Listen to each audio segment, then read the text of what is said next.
Hey there, Squirrel Army. Today we're talking about Mondrak, Glory of Dominus. Basically, this is a Anointed Procession on a stick. It's a 4-mana 4/4 legendary creature, Phyrexian Horror. And if one or more tokens will be created under your control, twice that many are created under your control instead. Then you can sacrifice 2 other artifacts and or creatures and make it put an indestructible counter on it. And that costs 3 mana, 2 of which you can play with Phyrexian mana. So it's a very powerful card, very good card. But the thing about this card is not to say that this is a bad commander at all. I don't think it is bad, but I don't think if you build this commander, or if you build this card as your commander, I don't think it's going to be as good as what it could be, like in the 99 of just some token deck that happens to be in white. A lot of good token strategy stuff is in white, and they have given white a lot more stuff in the past few years to bolster it up. And I have said this before, thinking that it's not the worst color anymore. But I don't think that that actually really affects choosing to play mono white or mono red or almost any mono color for the most part. I'm just not a huge fan of that. I know that there are some people that are huge fans of, I'll take the challenge and, it really can't be that bad, can it, or whatever. And I think that there's some people that are somewhat pleasantly surprised sometimes about how good, mono white can be and whatnot, how flexible it can be if you have the right cards and if you have the right budget for it and things like that. Certainly, but again, it's not going to burn the world down. That's the kind of thing that I guess, is there. And I would like to do a deck tech on this commander, actually, at some point, maybe, if people are really interested in it. Because I do think that there could be stuff there. Definitely, you could definitely build stuff around this. But is it going to be the most powerful thing? No. And that's where you've got to set your expectations a little bit. Because it can do one thing really well, and that is make more tokens. But in this deck, you've probably got to have a lot of generators. That's the thing about this. But then again, white does have a lot of generators, so that's probably okay.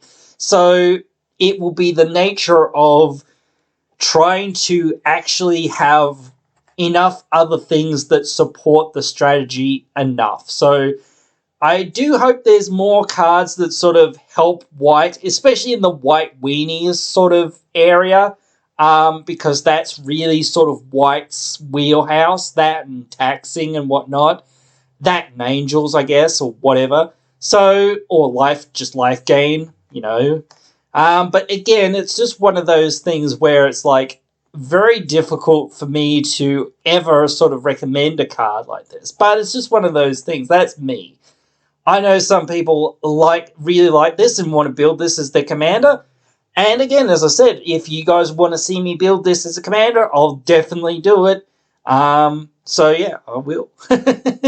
But again, it's a very good card, and I will be very happy to try to slot this in some of my decks because I wanted an Anointed Procession for my deck, but every time I play Anointed Procession, I'm always sad that it's not like Vorinclex now, where Vorinclex is basically a, doubling season on a stick, so I always want the things that I'm playing to be on a stick, so that, well, not so much that they can always defend, but they can attack, they can defend, they can do all sorts of things and whatnot. So you just have more synergies because, again, you play your Beast Whisperer, you play your Toski, Bearer of Secrets, you play all these things that care about creatures and whatnot. You don't play your Parallel Lives and get triggers off of it when you've got Guardian projects or whatnot. So yeah, that's why I just prefer that sort of strategy, because most of the stuff in the deck is creatures. So I want to keep it mostly creatures as much as possible. So if I can find a creature version of something like this, I'm 100% going for it. It has that huge upside as well of being able to be indestructible sometimes. So that's going to be really good. Like, yes, sure, it still dies to exile-based removal and whatnot, or sacrifice-based removal, but still, I think that's really good protection for the most part. We know how, like, devastating Ward can be and devastating Indestructible can be sometimes, so yeah. But it won't go in every single deck because, again, it's playing a very specific strategy, and if you're not benefiting from that strategy, well, it's hard to get anything off of it.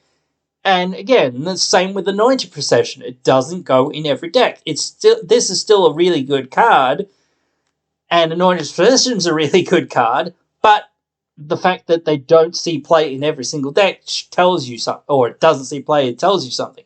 And even though that this is now a 4/4 creature for 4, well, that's in some ways that's better, and in some ways that's worse. We all know that creatures die to removal more easily than enchantments, but creatures are just so much more useful on the battlefield for the most part, especially in the lower meta games and whatnot. And I think you could have some good fun with this in the lower meta games as your commander.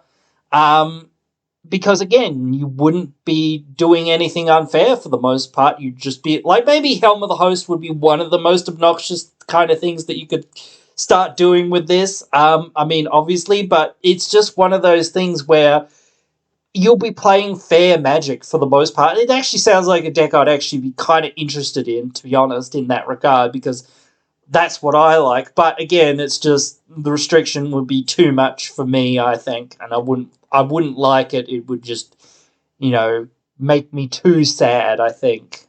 So yeah, I just wouldn't do it. But that's me.